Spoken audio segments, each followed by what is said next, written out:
Hallo liebe Republika, ich bin Maybrit mit J. Das ist die, wie meine Eltern fanden, schönste Schreibweise, wenn man die Schreibschrift nutzt. Dazu kommt dann noch ein Bindestrich und Doppel-T. Ich bin seit 2018 im Programmteam der Republika für die Themen Kultur und Bildung unterwegs, aktuell auch für die Relearn, und bereite dank eines Forschungsstipendiums gerade eine Reise nach Europas Bibliotheken und Museen aus, die dritte Orte sind und Lernen, Bildung und Bürgerservices im Idealfall auch zusammenbringen. Außerdem bin ich eine von Millionen Corona-Eltern, die sich in dem letzten Jahr zwischen Care-Arbeit, Erwerbsarbeit und der Sorge um unsere Familien aufreiben. Dass ich jetzt nicht vor Erschöpfung auf dem Boden liege, liegt daran, dass ich in Elternzeit war und quasi mit Elterngeld plus auch noch bin und dass mein Mann beruflich kürzer treten konnte. Wir haben momentan 3 Quarantänerunden aus der Kita hinter uns und wir sind toi toi toi bisher gesund geblieben. Dafür hatte unser Erstklässler seit Herbst keine Spielverabredung mehr, außer mit unseren Nachbarskindern. Unser Kita-Kind war seit Dezember ganze 2 Wochen in der Kita. Und unser Corona-Baby, das im August geboren ist, kennt einen Großteil unserer Familie noch nicht. Da hilft auch kein Aufholprogramm seitens des Bundes. Und Worthülsen, dass Kinder oberste Priorität haben, machen mich ehrlich gesagt ziemlich wütend. Das Gute an meiner Wut ist, dass sie mich antreibt, unter anderem eben auch die Relearn neu zu denken und wie wir Bildungsthemen für und mit euch anders aufarbeiten wollen. Vielleicht auch politischer zu denken. Eine Idee für diese nächste Ausgabe, die wir planen, sind inspirierende Beispiele aus dem Ausland und einige habe ich jetzt in dieser Session zusammengetragen. Von Berlin geht es zu Pablo nach New York City. Ihn habe ich eingeladen, weil er während des Lockdowns auch Musik unterrichtet hat. Das ist ein Fach, das in den deutschen Stundenplänen meistens ausgelassen wurde, weil sich im Homeschooling auf die Hauptfächer konzentriert wurde. Pablo, welcome to Republica. Can you briefly introduce yourself? Pablo Prevencio here, and I teach K through 4 music. I've taught in Arizona, in the Midwest, and now here on the East Coast in New York City. And I've taught 3s, nursery, all the way to university students. And yeah, that's me. Your face shield and everything look very impressive. What are you wearing and why? Yes, so I'm at school, so normally I would have, if I go outside of my classroom, I would wear my N95 mask. And then since I'm in my room alone and no one comes in here, I can take all this stuff off. But in order not to confuse the students, we want everyone to have face shields. So I also wear this piece, which the students can see me and hear me while I'm singing. And they can see a smile too, which is nice. So these pieces are inside, and then if I'm playing the recorder, I take that off, and then I can just play like this.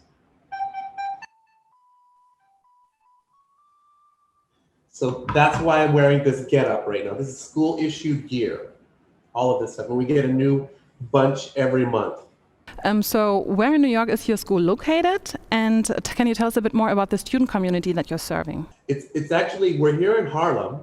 So we're at 133rd Street and Broadway, which is kind of like the west side of Harlem. And if you go east, you'll get to the Apollo Theater and some great Harlem landmarks like that. And so my kids are 74% Latinx, the 24% Black kids, and then we have like 1 white child and maybe 3 or 4 Asian children. So it's typically underserved. We say, that's a kind of an old word maybe, like now we're saying racially and ethnically minoritized, because from a white-centric point, these kids are just kids and they're human beings, but we have made them into a minority, right? But yeah, that's who I teach. Kids that look like me. I'm Latino. Woo-hoo. And when did the schools close in New York last year? So how long have you been in lockdown? So we came back full school. Everyone had to come back in the beginning of March of this year. We left Friday the 13th, 2020. And then everyone has been remote since then. I was part of the special crew that volunteered to do an experiment. We did a learning center here at our school for our children, and then also at the high school for kids that were living in shelters, had exceptionalities, learning exceptionalities, or their parents just couldn't get them on the computer, stuff like that. The learning center you mentioned roughly compares to Notbetreuung here. In Germany, arts and music classes have often been eliminated from the schedule during homeschooling. Can you explain to us how a music lesson in your classroom looked like? We get to do a live Zoom, but I do it with the grade level at one time in 30 minutes. So today I'll have as many as 100 first graders in a Zoom. And some of them are at home, some of them are in their classrooms. So that being able to speak to kids is wonderful than rather giving an assignment that they can click on and do independently. So this is what you would see when you come to class. You'll see my little square on the side, and then you'll see me share my screen. These are the artists. We're doing a review today. And then underneath, I don't know if you can see, it says, I will review songs, I will review the culture and geography. Those are our two goals. And then as you click along, there's an agenda, and then every slide tells me what I'm supposed to be doing so that I maximize that 30 minutes with all those kids. So it's quite crazy. You're teaching, you're singing, you're pressing enter. You're trying to ask kids to write things in the chat or turn the chat off so that they don't spam. Yeah. That's quite some multitasking. Who did provide you with the equipment? Was it your school or did you have a budget for it? I do have a budget. I decided to use it to just buy something called Playground Opera, which is a project for 4th grade. The microphone was supplied for us. The laptop was supplied for me. I bought my own Zoom stand. I bought one for here, one for home. That was just on me. How about the students' equipment? I'm so proud of our school because they got every kid a laptop, and in some cases more than one if it didn't work or got stolen when it got mailed to them. And they also sent out these things called MiFis or MiFis. It kind of augments your internet, or it acts as an intermediate. I'm not sure how it works. So KIPP was very good about getting every KIPPster the equipment they needed at home. But if you have a grandparent that doesn't know tech and you're a little kid and you don't know how to click on schedules, it's still not enough. And so that's why we had the Learning Center. That's impressive. Reflecting the last year, what has been your favorite thing of teaching during the pandemic? Wow, what is my favorite part? I don't know, it's kind of nice being at home sometimes. And you can like run the dishwasher and make a cup of coffee and then run to your Zoom meeting, and you don't have to wear a face shield because you're at home, stuff like that. So I hope we always have remote Wednesdays, because that makes like Tuesday the first Friday, and then you have another Friday. I do like how it breaks up the week like that. In terms of Zoom meetings, I don't know. Is it ever? Yeah, Zoom is not my favorite. I think the entire world is tired of Zoom conferences right now. To end on a positive note, what do you look most forward to in post-corona times? Oh, my Brit, I look forward to when we can have the whole school singing at the same time, that sweet sound of that army of children whose energy is so like out of control, but for those few sweet moments, everyone's just singing and like on the same page. And it's just the way it makes your heart feel. I miss singing in chorus. I love chorus, that's where we met. I miss dancing with kids because they get to interact with each other in a like socially appropriate way, and the joy and the giggling of making mistakes, and also just playing xylophones together when you can really get a good bourdon going, and then you can riff over it. There's just, I don't know, it just focuses the kids, it uses all their brain, they feel proud, it sounds beautiful, we all learn something.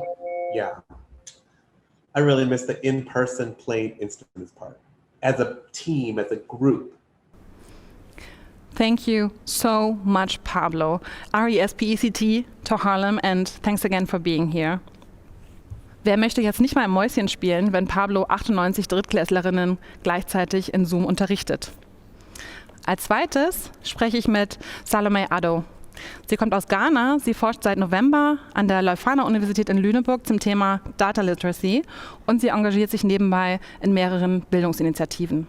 Hi Salome, when did schools close in Ghana during the lockdown? Yeah, so the pandemic hit Ghana in March, although we had not recorded a lot of cases, but then schools have to be locked down. And that's the first time Ghanaians have ever experienced anything like that. And the government struggled to help students who were at home to study. So this lasted from March 2020 to January 2021. Instead of flying out to Germany last spring, you stayed in Ghana for a little bit longer and you founded the tutoring service Lighted Hope. Can you tell us a little bit about this?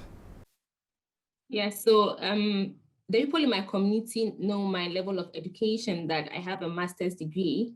So when the pandemic came and there was lockdown, a woman came to my house and came to plead with my mother that she should allow me teach her 3 beautiful and intelligent girls.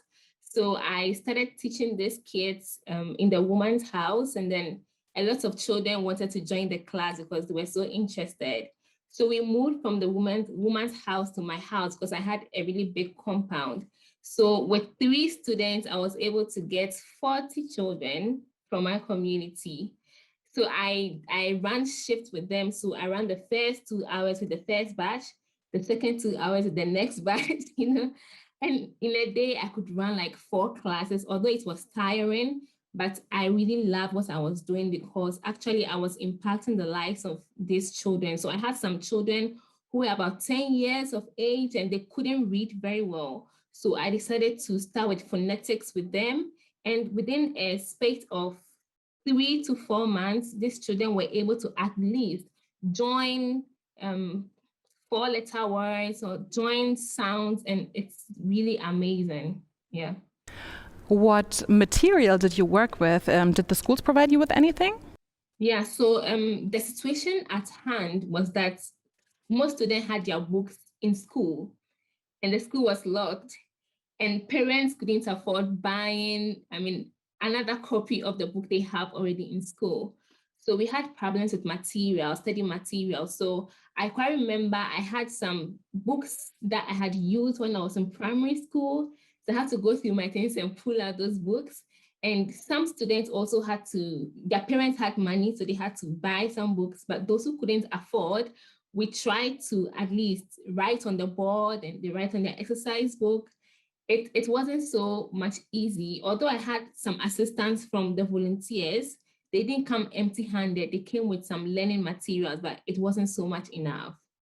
It was enough to teach what I had wanted to teach, but then I wish that each kid could have their own study material, their own set of study materials without like sharing with other kids.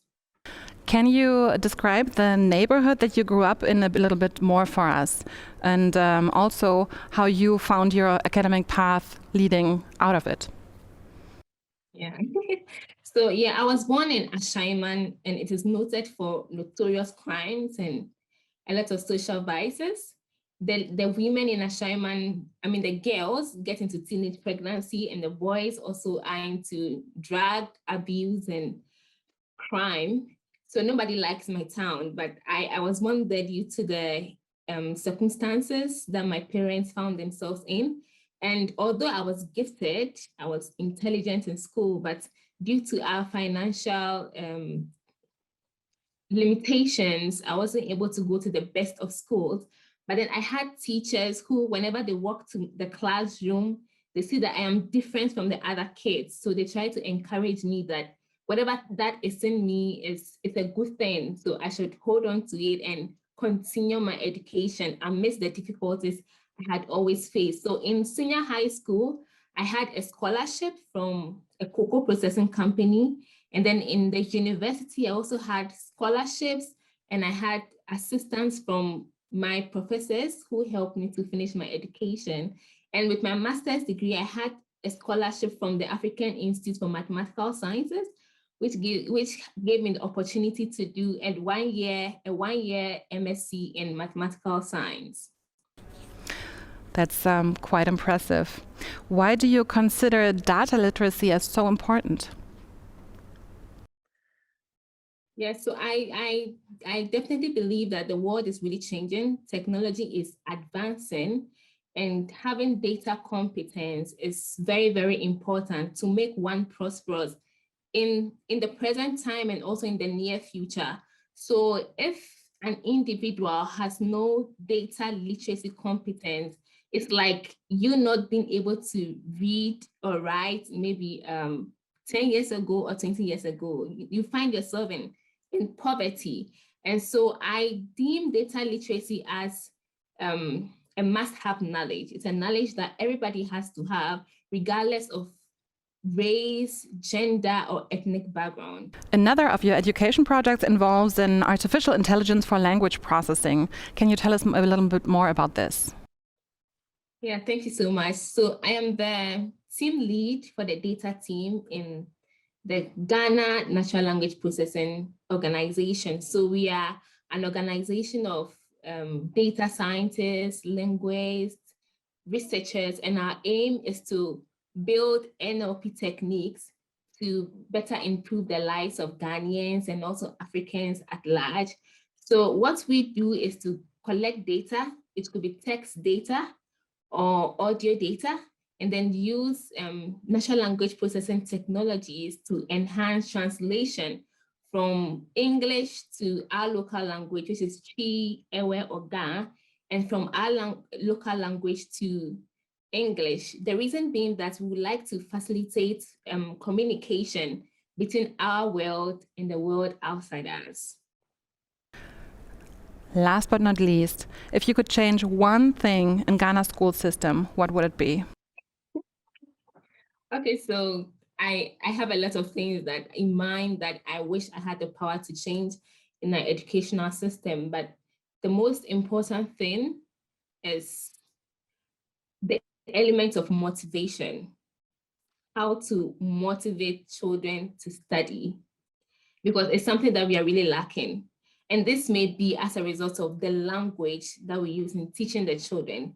These children have their own mother tongue, and it resonates with them better than a second language. So if you're teaching them and you teach them with a second language that they are not so much conversant with, it's very difficult for them to understand what you're saying. And if they are not able to understand you very well, they may think that it is their fault and that they cannot study or they don't have the ability to study. But then if we are able to change the language and motivate these children using their own mother tongue, I think that things are really going to get better. I'm speaking out of experience because I have one kid who is like 15 years old and she cannot do simple addition, simple subtraction, and she thinks she is stupid. Excuse me to say that. Yeah, but when I started teaching her with her own language and with what she does every day, she one day told me that I didn't know I could do mathematics. I was like, you can do it. Yeah, just because I changed the language and I changed the storyline, and then she could do simple addition and subtraction. Thank you so much for your time and insight, Salome. You're welcome. Salome hat übrigens letztes Jahr den Women's Choice Award Africa gewonnen als Discovery of the Year und ich denke vollkommen zu Recht. Zu guter Letzt spreche ich mit Obashogun, der auch schon auf der Republika Accra dabei war. Er ist Co-Founder des Makerspace und der Digitalberatung Wildsquare und im Vorstand der Minuten Foundation, die seit 2020 eine Lernplattform namens Vault School betreibt. Obashogun, what is the idea behind the Vault School and what are you trying to achieve? So first, Wildsquare had the initiative to empower individuals with digital transformation. And why was this? We looked at, we had an hypothesis that countries like Nigeria, which are solely dependent on oil revenues, will get to a point whereby they won't be able to sell the crude oil anymore to neighboring countries. And at that point, we're going to experience a sudden dip of our income, and then it will affect poverty lines and things like that. And with the whole advent of the climate change and moving to fuel-less technology and all these different things, we saw it coming gradually.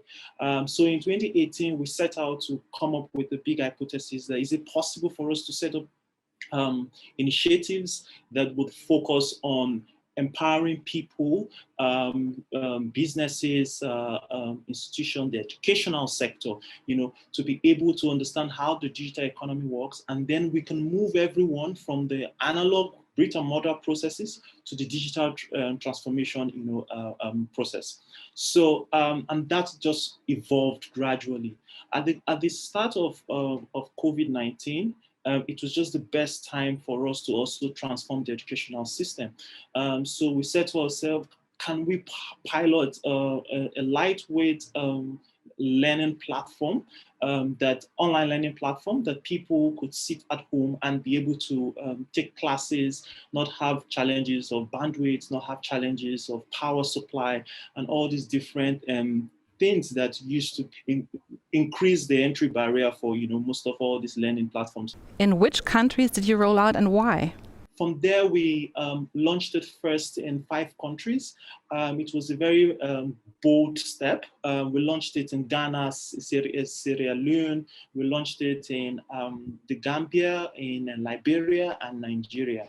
And the goal was to focus on these 5 Anglophone West African countries because they all have the same curriculum. So they all have the same West African Examination Council curriculum. So they sit for the same exams. And how did you reach out to your initial students? And do you provide them with any equipment to be able to access Volt School's offers? So we reached out to a couple of students, to a couple of schools, and they immediately just connected us to phone numbers of parents. And then we got on the phone and started having calls with them and say, oh yes, we have this platform, it can do this, it can do that. And then they started. So we launched it free. We were not able to provide, provide equipment like laptops and computers and mobile phones and smartphones for them, but we offered them internet subscription scholarships. So we provided them at least with 100 MB of data every 2 days for the students to be able to log on the Volt School platform and be able to use it. We realized that when we launched this, we boomed from around 70 students to over 500 students within a space of 2 days, because we were able to incentivize them to learn, because if that's the challenge, if you have a smartphone, then you don't have the challenge of the cost of bandwidth. If you reflect last year, what has been your favorite moment running a learning platform during the pandemic so far? Yes, at the time when we launched Volt School, the WAEC exam hadn't taken place, and they had extended the deadlines because of the whole lockdown. And so at the time when it was time to take WAEC, we saw a sudden boom on the platform, and we actually had close to 4,000 people from across then six countries on Volt School, trying to learn at the same time. We had server crashes, we were all running everywhere, and I just sat back and we did this. We actually are empowering over 5,000 people right now from across the world. I could see them in IPs running through, and this is life, this is real.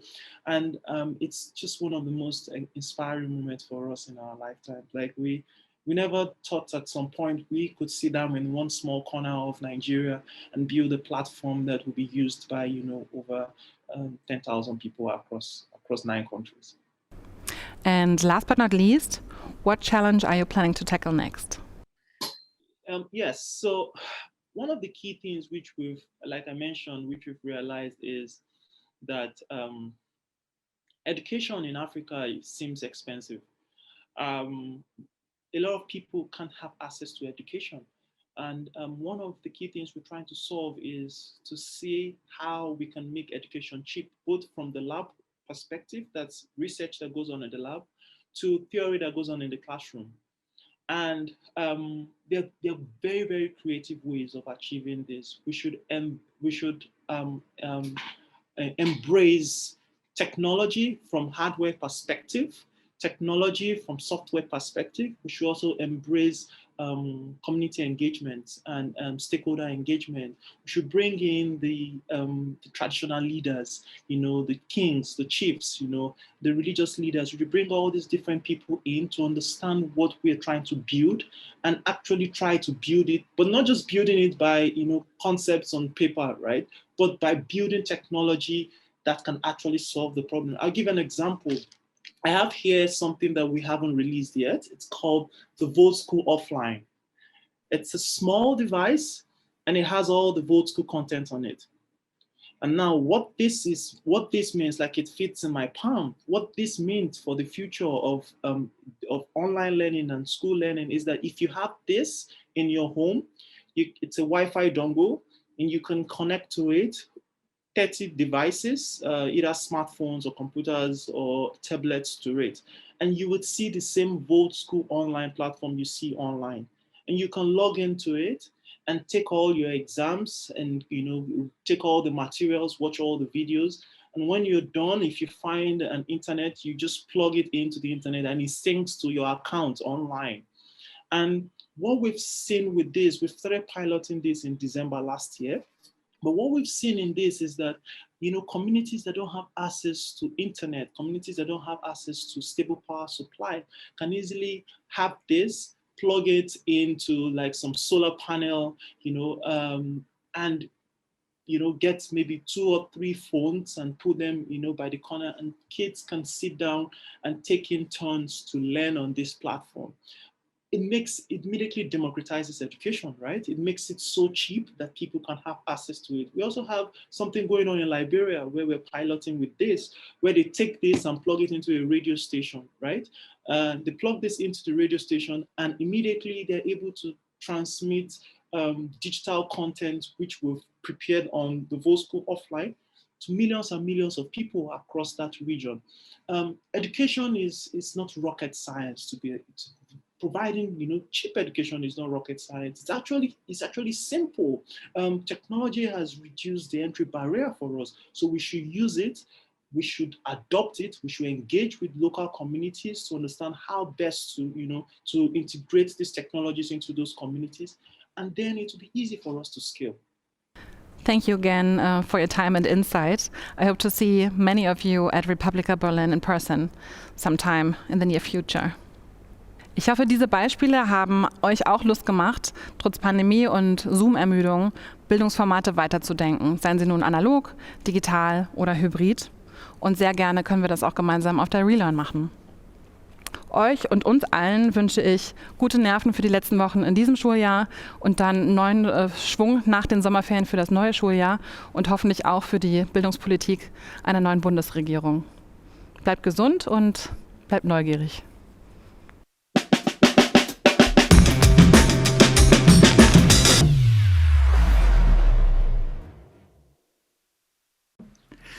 Shift Happens lautete das Motto der Republika 2009, mit dem wir thematisch den Fokus auf digitale Bildung legten. Und es war damals schon ein so vielseitiges, spannendes und auch sehr erfolgreiches Thema, dass uns klar war, das Thema digitale Bildung verdient einen festen Stand, auch in den zukünftigen Republikas. Und so war die Relearn geboren. Die Relearn war immer ein Ort, wo Bildung im digitalen Zeitalter vorgedacht wurde. Das heißt, da wurden Diskussionen geführt, die teilweise 5, 10 Jahre später erst in der berühmten Mitte der Gesellschaft angekommen sind. Dabei ging es eigentlich nicht darum, das bestehende Bildungssystem zu optimieren, auch nicht das Lehren schlagartig zu verbessern, sondern es ging eigentlich für mich immer um ein Empowerment der Lernenden. Also die Frage war, und sollte es auch in Zukunft weiterhin sein, wie können wir es schaffen, dass Lernen im digitalen Zeitalter mehr Bedeutung, mehr Möglichkeiten, mehr Verantwortung für die Lernenden schaffen kann. Seit vielen Jahren ist die Republika der Ort für die Relearn und seit etwa 5 Jahren beschäftigen wir uns seitens der TinCon mit den Bedürfnissen und den Wünschen junger Menschen für ein modernes Bildungssystem. Und deswegen werden wir die Relearn weiter begleiten, sowohl mit der TinCon als auch mit der Republika. Ich bin gar nicht sicher, ob ich den nächsten Think Tank will, der formuliert, was man am bestehenden System verbessern könnte.